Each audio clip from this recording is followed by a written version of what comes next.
that all men have inalienable rights to think freely, to talk freely, to write freely their own opinions, and to counter or utter or write upon the opinions of others.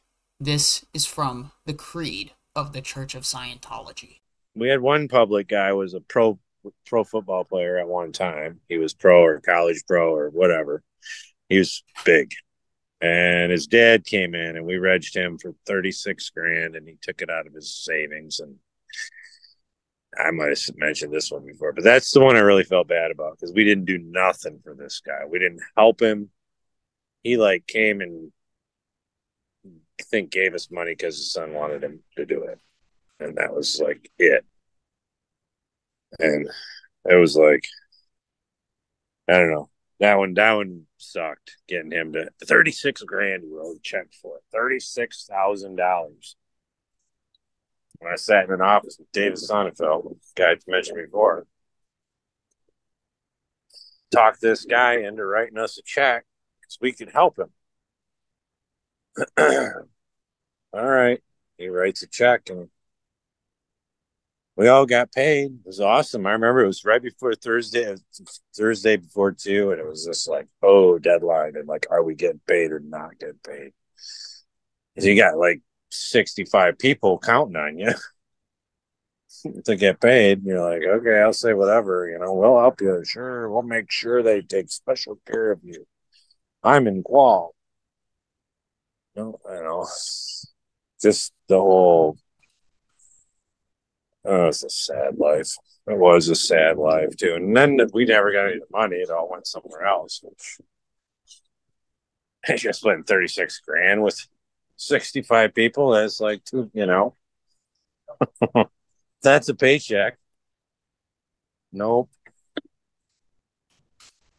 Anyways, we were all happy to get a couple $100. We're like, woo, well, get a couple $100. Beer. We're buying beer, 6-pack of beer.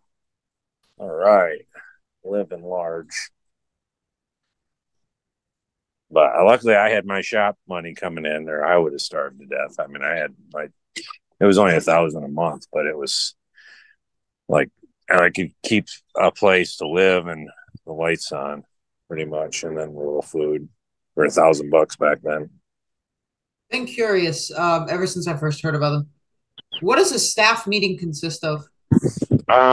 It starts with I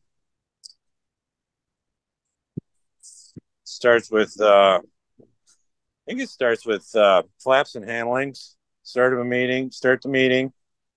Everybody, depending on whoever's there, there's exact meetings and there's also staff meetings where if it's a staff meeting, then everybody sits in their chair in division by division. And then they, starts by, I think one, it goes 1 to 7. As they start HCO, goes through their statistics. And you bring up your statistics and you're like, I'm up stat or I'm down stat. And you just got to show everybody, like, I'm up or down. And, I'm going to do this to fix or further keep my stats up, because I could always make my stats look up when I wanted them to. You could always just push your stats. What's the point of that? Why would you want to fake a number when you could really take one person and spend 6 hours with them and get everything cleared up completely, and you get 1 point. But that 1 point is a done rather than. But you also could get people to a test, finishing stuff, and takes 10 minutes. Boom, boom, boom. Yeah. Oh, I had 6 this week. Need 7 next week. All right. So you line up 7 more. It's a game when you can actually cause it, and why isn't God? But that they really kind of. I was like, man, the statistics thing. Even now, I have that so justified that it's like okay to treat someone like shit because they're not producing. It's like that's what I mean. Even when I was explaining it earlier, I was like, you know what? It's okay to treat someone like shit if they're not producing. And so that's such Scientology core belief. If you don't do what you're supposed to, don't talk to me. I don't want, stop, just ignore you like you don't exist. If you're you know, and that was the tactics that were used when you didn't produce or you didn't get something done. That's use intimidation and like, wow, dude, really, it's just stuff like, can't believe you did that, or just corner them and be like, what the fuck, no one likes that. But that was the things that would happen when you knew people weren't pulling their weight. You felt justified. Such crazy shit. And then if you're upset and you do something, they're like, yep, you had it coming. You should better get your stats up, huh? And that's the reaction that you would, if they were upset, whoever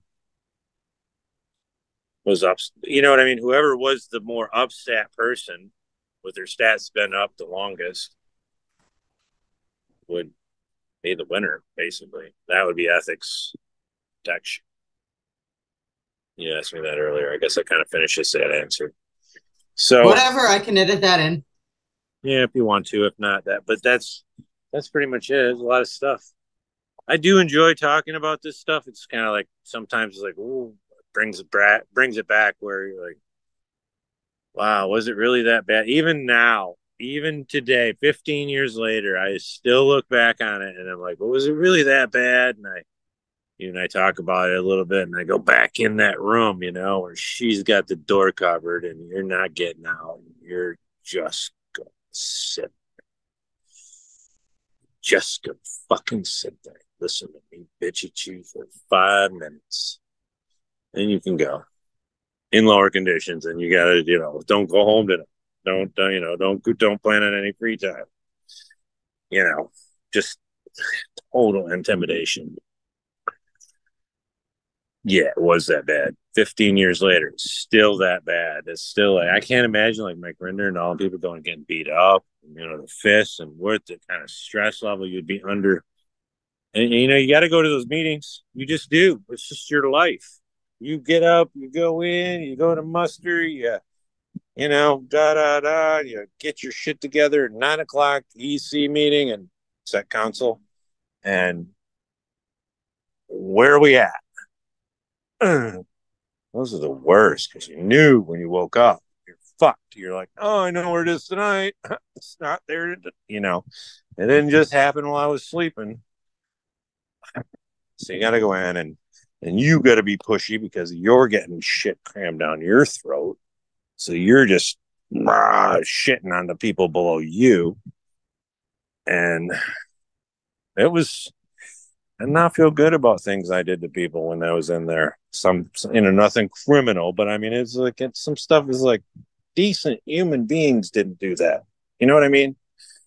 Like if I don't even know you, I would never treat you like that. If I didn't even know you, and these people I did know were supposed to be in the same team, and how ruthless we were with each other about the seriousness and the whole crazy, our last chance in the trillions of years that we've been around, and we're going to get out of the trap now, and Scientology.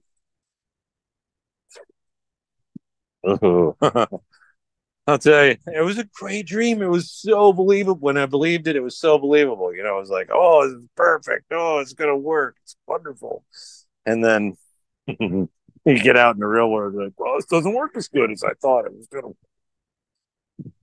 But Scientology says if I keep doing this, it'll work. And a little bit, but anyhow. Yeah, I started a series with Chuck Beatty called Off the Record, which was just like informal conversations that just happened to be info dumps. Mm-hmm. Would you be okay with this recording being Off the Record episode number 3? Sure, why not? Awesome. I don't care. I really is off the record because I mean, I don't, if this helps somebody, it'd be the best thing ever, man. But once you're in, you don't look at these kind of videos. Yeah. Taboo. Yeah. So, well, anyways, I'm gonna let you go. I'm gonna have another cigarette. Thank you for talking tonight. So, All right. Thanks, Ollie. all right. Peace out, We'll talk Chad. to you. Yep. See you. Bye. Bye.